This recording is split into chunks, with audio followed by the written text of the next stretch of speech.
오늘 우리에게 주시는 하나님의 말씀은 신명기 8장 2절에서 4절입니다. 신명기 8장 2절에서 4절입니다. 내 하나님 여호와께서 이 40년 동안에 내게 광야길을 걷게 하신 것을 기억하라. 이는 너를 낮추시며 너를 시험하사 내 마음이 어떠한지 그 명령을 지키는지 지키지 않는지 알려 하심이라. 너를 낮추시며 너를 줄이게 하시며 또 너도 알지 못하며 내 조상들도 알지 못하던 만나를 내게 먹이신 것은 사람이 떡으로만 사는 것이 아니요 여호와의 입에서 나오는 모든 말씀으로 사는 줄을 내가 알게 하려 하심이니라. 이 40년 동안에 내 의복이 헤어지지 아니하였고 내 발이 부르트지 아니하였느니라.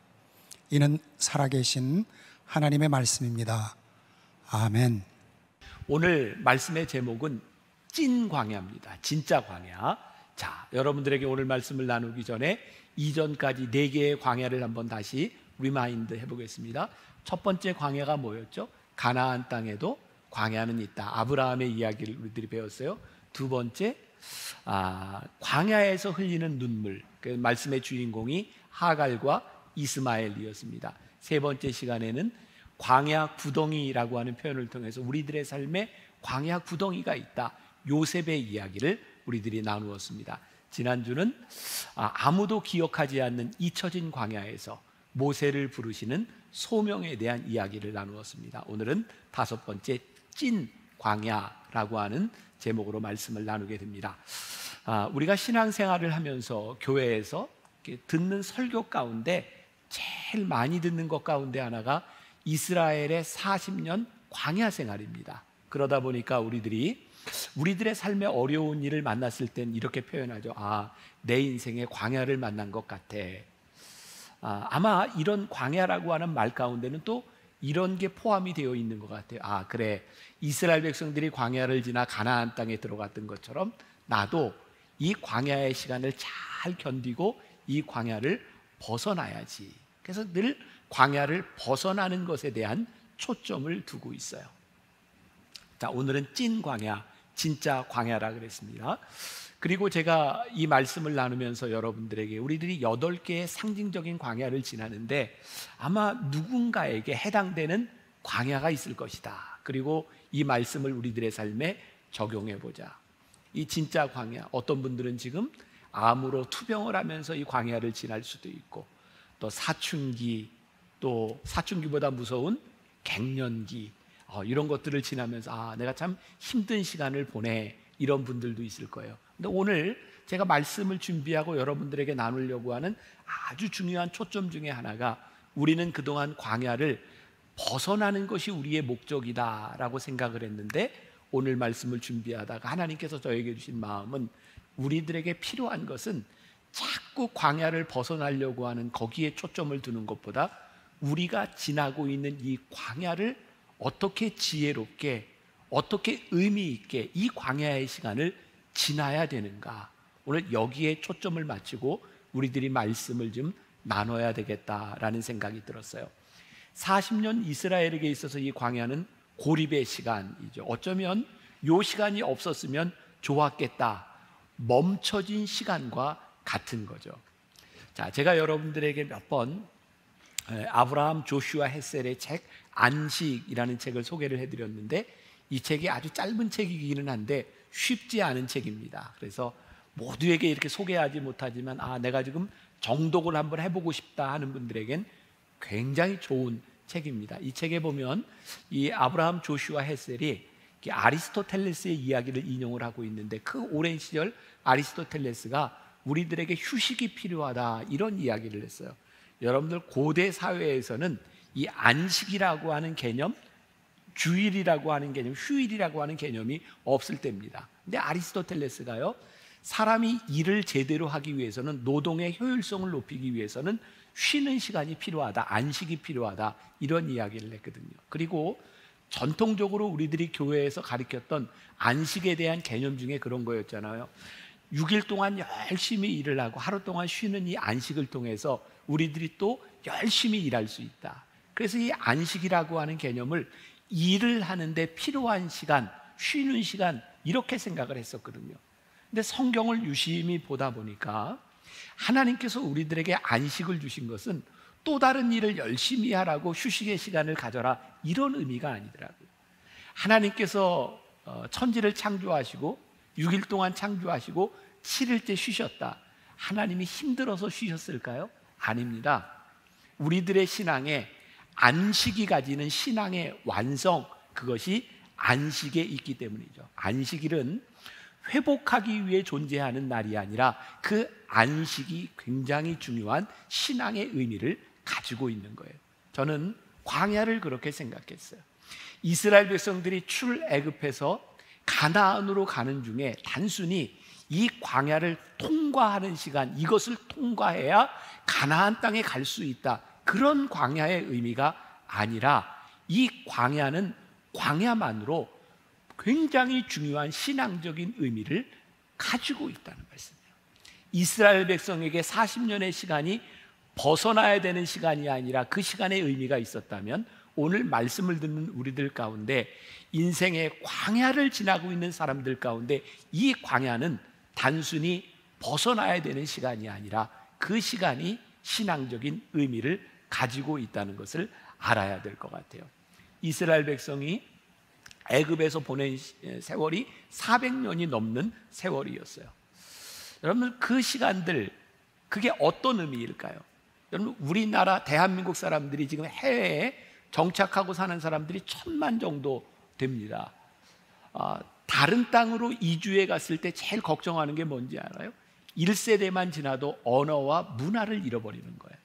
그런데 이들이 400년을 넘게, 10세대가 넘게 애굽 땅에서 살았으니 그들은 아마 애굽 문화에 훨씬 더 익숙해진 그런 사람이었을 거예요. 그러니까 애굽 땅이 그들에게 이방 땅이 어쩌면 아니었을 것이다 라는 생각이 들어요. 근데 하나님께서 그들을 애굽 땅에서부터 가나안 땅으로 인도내신 이유가 뭘까? 우리가 성경을 통해 또 계속 보는 것 중에 하나가 젖과 꿀이 흐르는 가나안 땅이라고 하는 이야기를 참 많이 들었는데, 애굽 땅에 비하면 가나안 땅은 젖과 꿀이 흐르는 땅이 아니에요. 하나님께서 이스라엘 백성을 인도하여 내신 이유는 딱 한 가지입니다. 그것이 애굽보다 더 살기 좋아서가 아니에요. 하나님께서 아브라함에게 약속하셨던 하나님의 약속을 이루시기 위해서, 더 편안하고 좋은 땅이 아니라 그 땅에서 이스라엘 백성들이 하나님을 믿는 백성이 되도록 하나님께서 그들을 이끌어 내신 것이죠. 그리고 생각해 보세요. 이들이 출애굽해야 되겠다라고 하는 마음이 왜 들었을까요? 그들은 고센 땅에서 잘 살고 있었는데 요셉을 모르는 왕이 나타나서 이들을 핍박한 거예요. 가만히 보니까 이런 생각이 드는 거예요. 이들을 핍박하는 사람이 없었더라면 이들은 절대로 애굽을 떠나야 되겠다는 생각을 하지 않았을 것이다. 왜냐하면 이들은 거기 400년이 넘는 10세대가 넘는 이 시간들을 지나가면서 그들은 이방 신들에게 익숙해져 있었고 하나님을 잃어버린, 하나님의 약속을 잃어버린 세대들이었어요. 그래서 하나님께서 그들에게 고통의 시간들을 통해서, 그 왕에게 핍박받는 시간들을 통해서 출애굽해야 되는 이유를 그들에게 말씀하고 있는 거죠. 자, 제가 중요한 것을 여러분들에게 말씀드려요. 전도서 7장 14절에 보니까 이런 말씀이 있어요.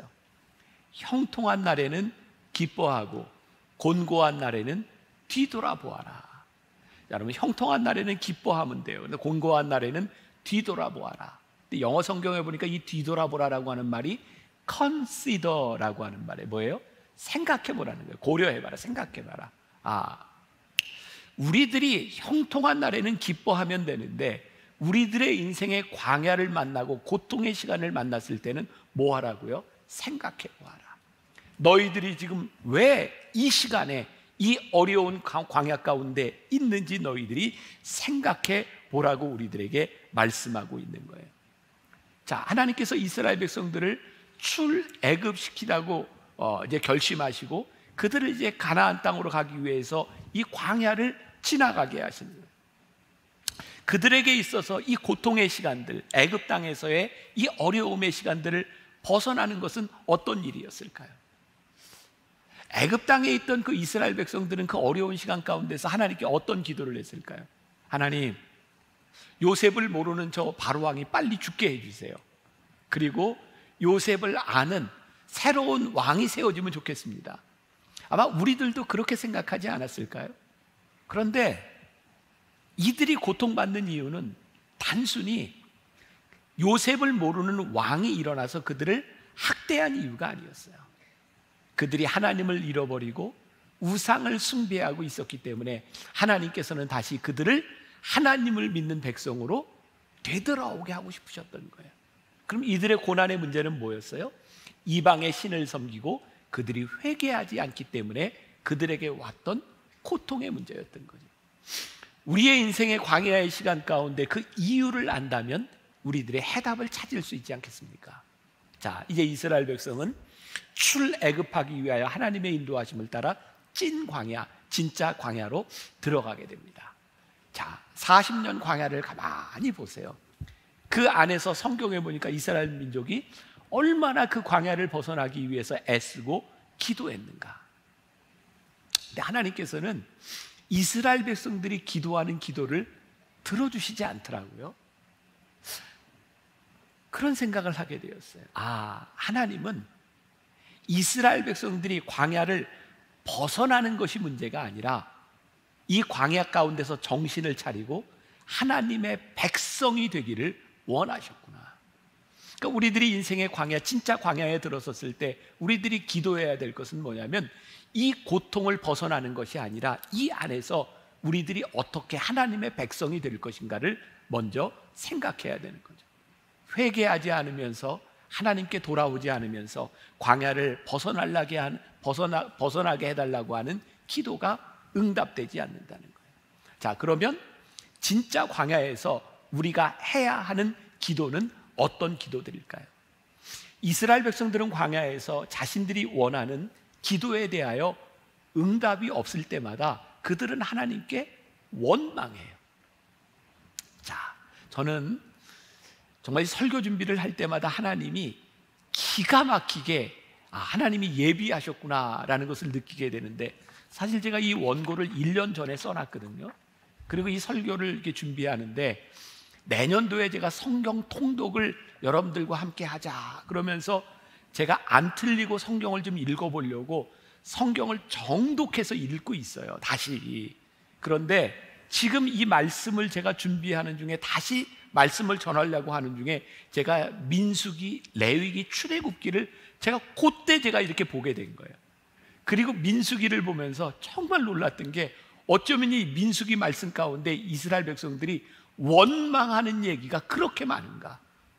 여러분, 민수기의 주제는 원망이더라고요, 원망. 근데 그들이 언제 원망하는지 아세요? 그들의 기도가 응답되지 않고 그들이 원하는 것이 이루어지지 않을 때 그들은 끊임없이 원망해요. 그들은 자기들이 원하는 대로 응답을 받고 싶었는데 하나님은 늘 하나님의 뜻대로 이스라엘 백성을 인도해 가세요. 여러분, 광야에서요, 그들이 원하는 응답을 받은 것이 아니라 하나님의 뜻대로 인도해 가시는 것을 광야에서 그들이 보게 되더라고요. 제가 가끔 설교하면서 그런 얘기하죠. 제가 말씀을 준비하면서도 어떻게 사람이 이런 말을 할 수 있을까? 이 주옥 같은 말들. 제가 어제도 새벽에 이렇게 말씀을 이렇게 준비하다가 한 문장을 이렇게 썼는데 깨닫게 된 게 있어요. 이들이 응답되지 않는 응답을 경험하고 있구나. 이거 굉장히 감동할 줄 알았는데 이게 참 제 마음이 또 아프네요. 응답되지 않는 응답을 경험하고 있구나. 여러분, 광야에서 우리들의 기도가 응답되지 않을 때 그게 응답이구나 하는 것을 깨닫는 게 굉장히 큰 은혜라는 생각이 드는 거예요.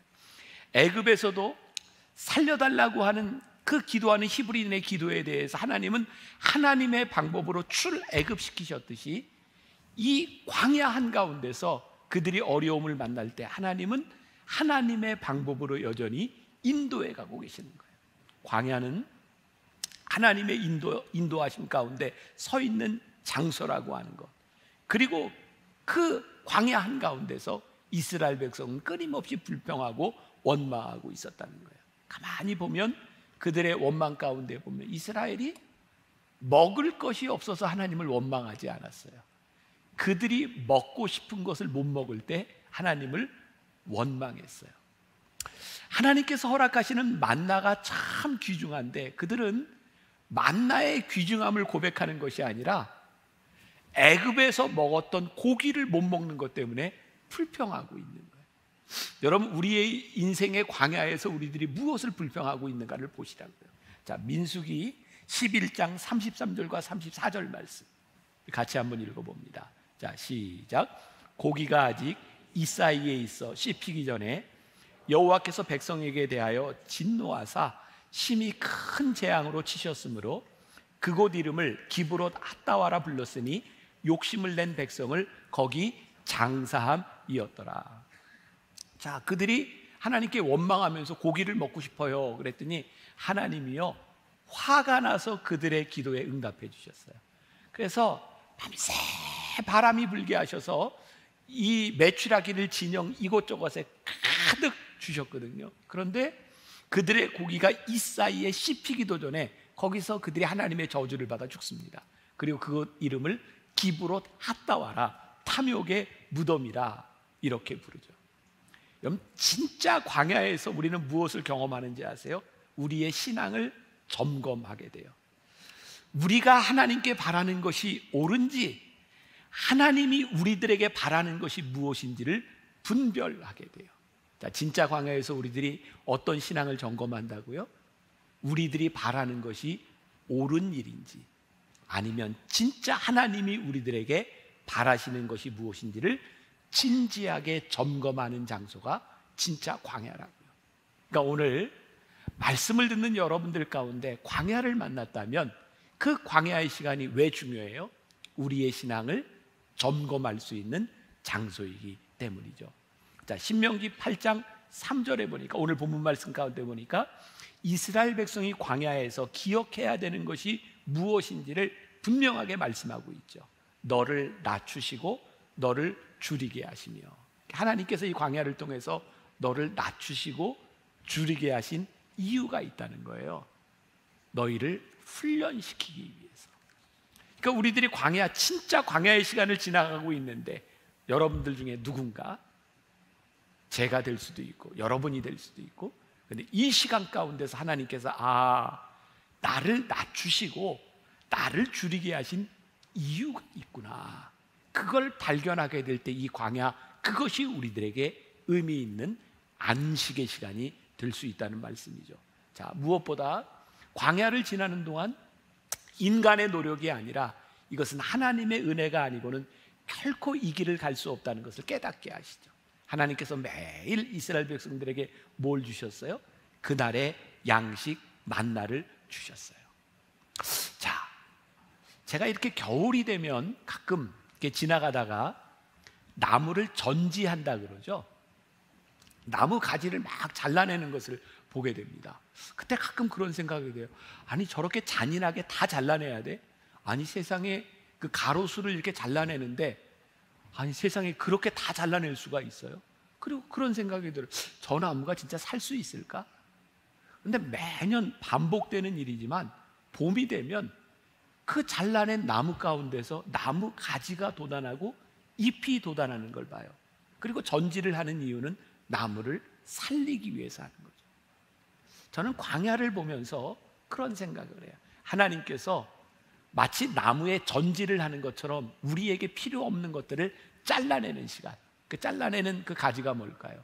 저는 탐욕이라고 생각하거든요. 우리들 속에 있는 탐욕을 잘라내지 않으면 우리의 생명이 존재하지 못하는 거예요. 우리의 탐욕스러운 모습들을 이 광야 시간을 통해서 하나님이 다 잘라냈어요. 진짜 광야에서 이스라엘은 자신이 따라가야 될 것이 무엇인지, 우리가 추구해야 될 것이 무엇인지를 깨닫고 배우게 돼요. 제가 우리 교인들과 함께 이렇게 광야 이렇게 여행을 하면서 깨닫게 되는 게, 오늘날도 이스라엘에 가면 그 광야에 양을 치는 베두인들이 존재를 해요. 똑같은 방식으로 천막을 치고 살아요. 어떤 사람이요, 이 베두인과 함께 이렇게 길을 가면서, 양을 치는 베두인과 길을 가면서 물었답니다. 어디가 도대체 길입니까? 그래서 베두인이 이렇게 대답하더래요. 많이 들어봤을 것 같아요. 내가 곧 길입니다. 나를 따라오시기만 하면 됩니다. 여러분, 베두인들이 양을 치는 광야에는요, 길이 없습니다. 베두인을 따라가야 길이 됩니다. 이스라엘이 광야 40년을 지나는 동안 그들은 길이 없는 곳을 지나갔어요. 누구를 따라가야 길이 돼요? 하나님을 따라가야 길이 되는 것을 배웠습니다. 무엇을 통해서? 하나님께서 구름 기둥과 불 기둥을 통해서 그들에게 보여주셨던 것이죠. 구름 기둥과 불 기둥이 떠올라야 움직일 수 있는 그 길을 하나님께서 그들에게 보게 하셨던 거죠. 저는 하나님께서 그들에게 구름 기둥과 불 기둥으로 인도하신 이유를 이렇게 생각해 보았어요. 하나는 구름 기둥과 불 기둥을 보면서 따라가면 절대로 길을 잃지 않는다. 40년 동안 그거 배우게 하셨고요. 구름 기둥은 한낮에, 그리고 불 기둥은 한밤에 이스라엘을 지키는 안전판이 되었어요. 아, 하나님이 인도하시는 것은 안전하구나. 구름 기둥과 불 기둥은 이스라엘이 가고 싶은 대로 가도록 했던 것이 아니라 하나님이 인도하시는 곳으로 가도록 만들었어요. 여러분, 성경에 보니까요, 이스라엘 백성들은 구름 기둥이 떠오르면 움직였거든요. 근데 성경을 보다 보니까 이스라엘 백성들이 움직인 게 어떻게 표현이 됐냐면, 어느 날에는 며칠, 몇 달 동안 구름 기둥이 떠오르지 않으면 그들은 움직이지 않았어요. 그 자리에 머물렀다 구름 기둥이 떠오르면 그때 움직여요. 그리고 하나님의 인도하심을 받게 돼요. 진짜 광야에서 우리들의 삶의 방향을 잃었을 때 우리는 진짜 하나님의 인도하심이 무엇인지, 하나님이 어떻게 인도하시는지를 깨닫게 돼요. 그래서 광야가, 이게 우리들에게 진짜 광야가 축복이구나라는 것을 고백하게 돼요. 오늘도 저는 10시 예배 설교를 하다가 불현듯 그런 생각이 들었어요. 제가 이전에는요, 고집도 있고, 내가 지금 이겨내야지, 이런 생각들을 참 많이 했거든요. 제가 아마 예전 같았으면 오늘 같은 상황에 이렇게 의자를 놓고 앉지 않았을 것 같아요. 그런데 그냥 그런 생각이 들어요. 하나님께서 이렇게 설교하는 중에 어지럽게 하시면 굳이 일어나서 용을 쓰고 견디려고 하지 말고 앉아. 그리고 또 이렇게 다음 주에 하나님이 쫙 회복시켜 주시면 일어나. 이거 내가 그렇게 이기려고 용 쓰려고 하는 것이 아니라 하나님께서 나를 이런 자리에 갖다 놓으시면, 하나님, 제가 이렇게 하겠습니다. 하나님께서 우리를 이런 상황에 갖다 놓으실 때 하나님, 저희를 어떻게 인도하시는지 그 인도하심을 보겠습니다. 이 광야와 같은 것을 만날 때 우리는 하나님의 인도하심을 경험하게 되죠. 진짜 좋은 찬양이 하나 있죠.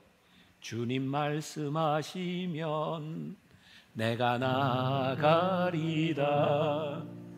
주님 뜻이 아니면 내가 멈춰서리다.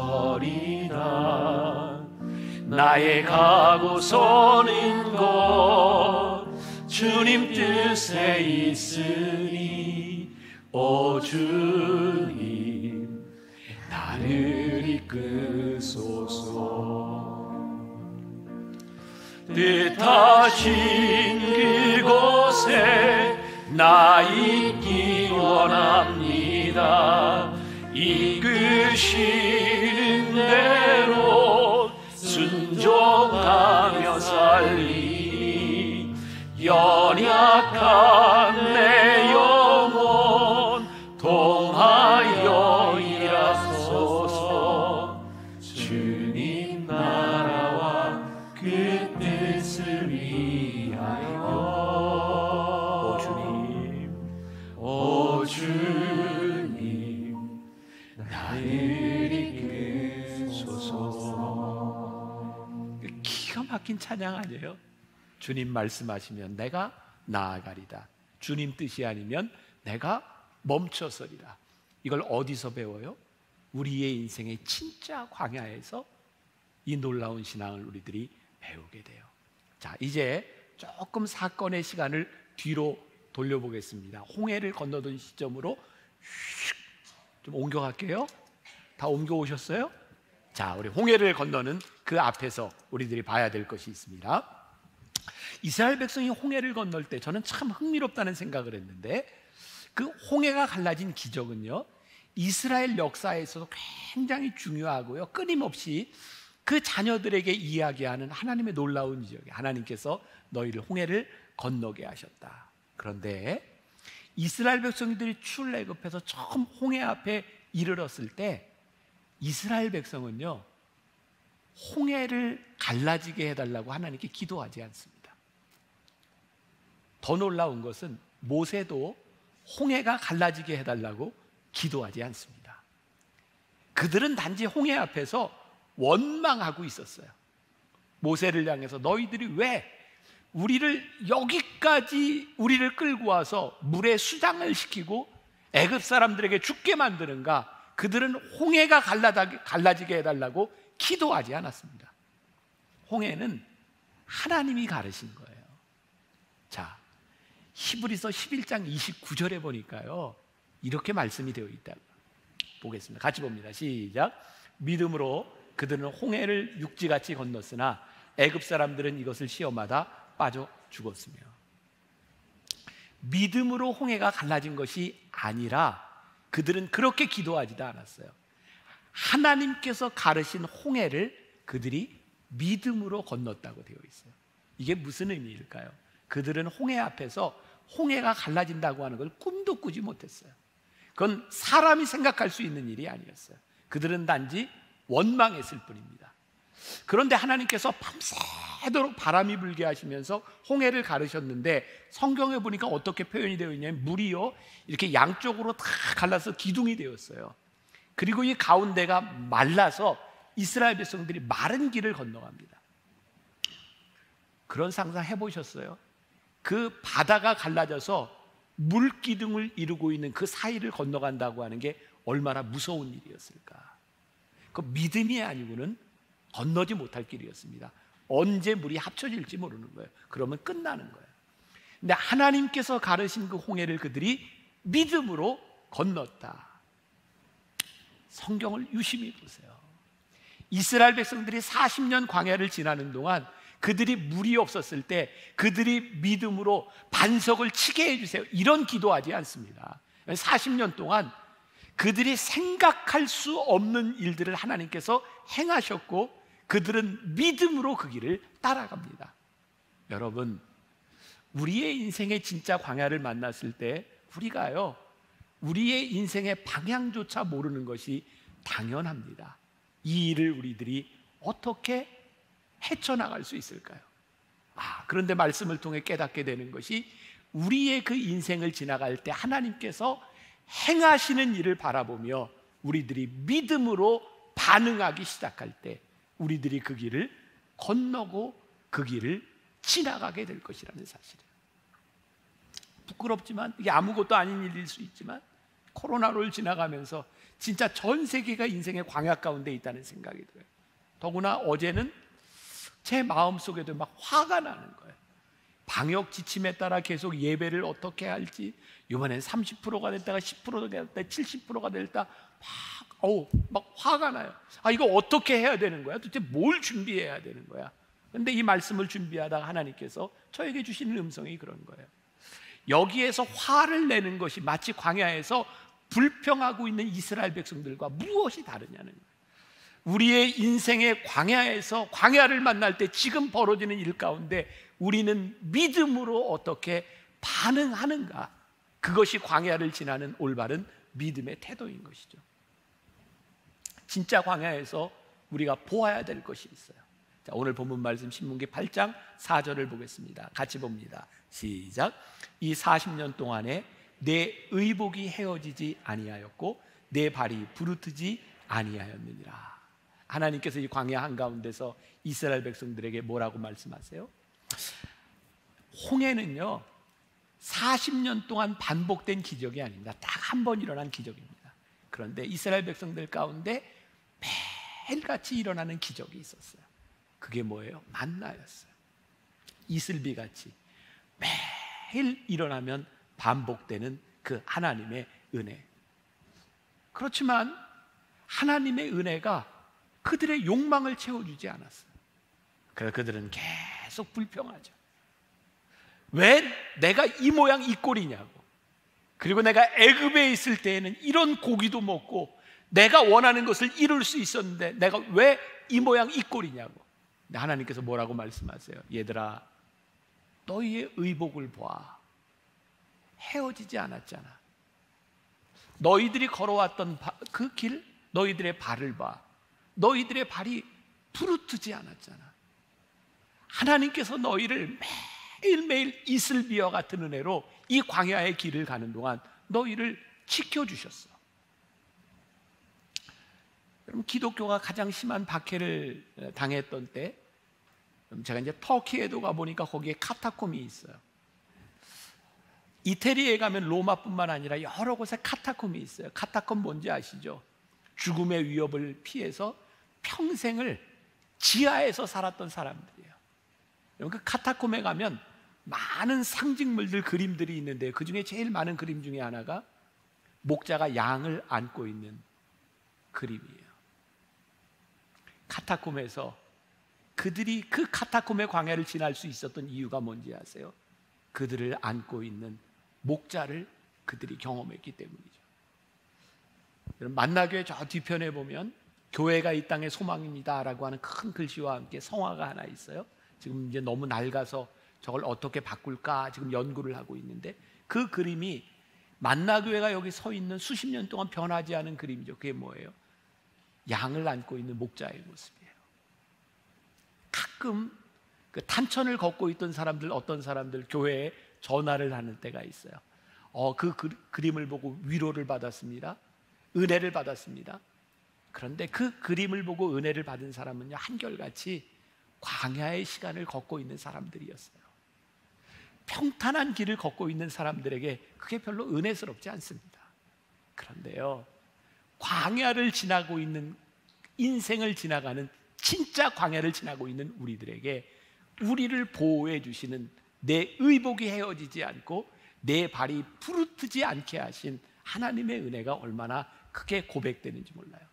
여러분, 이스라엘이 광야에서 신앙을 고백했던 것처럼 우리가 광야에서 신앙을 고백할 수 있어야 되죠. 자, 지도를 하나 보여드려요.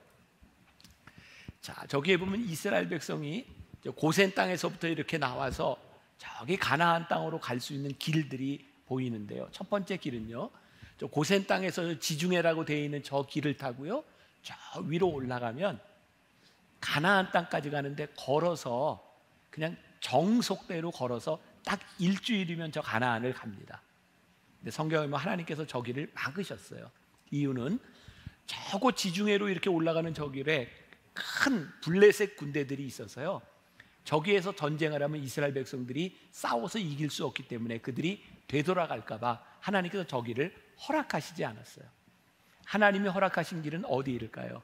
저기 고산 땅에서부터 이제 밑으로 이렇게 쭉 내려와서 홍해가 보이고 마라가 보이고 엘림이 보이고 시내산이 보이고 저기 가데스 바네아까지, 저기 가는데 기간이 얼마가 걸렸냐면 2년이 걸렸어요. 하나님, 성경에 보니까 하나님께서 그들에게 허락하셨던 땅이 저 길이 저 길이더라고요. 그리고 가데스 바네아에서 정탐꾼을 보내요. 정탐꾼들이 저 가데스 바네아에서 부엘세와 헤브론 저기까지 정탐을 하는데 40일이 걸립니다.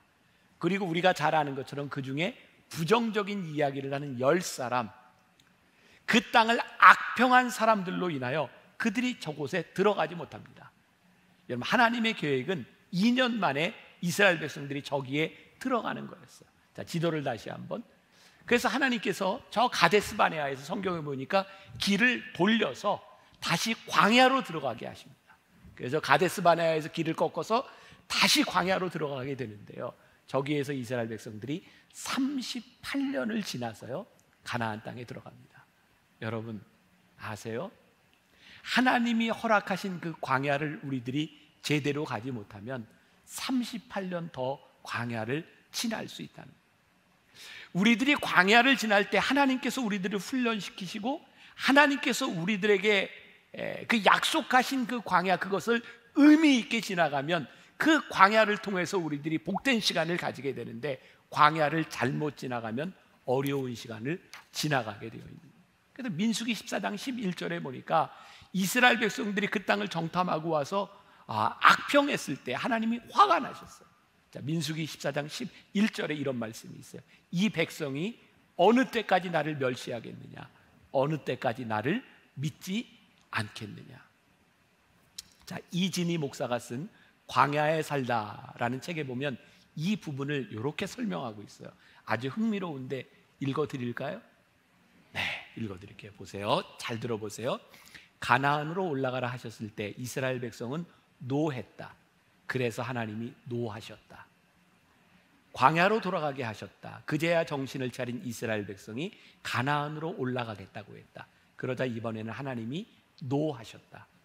그럼에도 불구하고 이스라엘 백성은 가나안으로 올라갔다. 그러나 대패하고 말았다. 하나님이 노하셨던 것이다.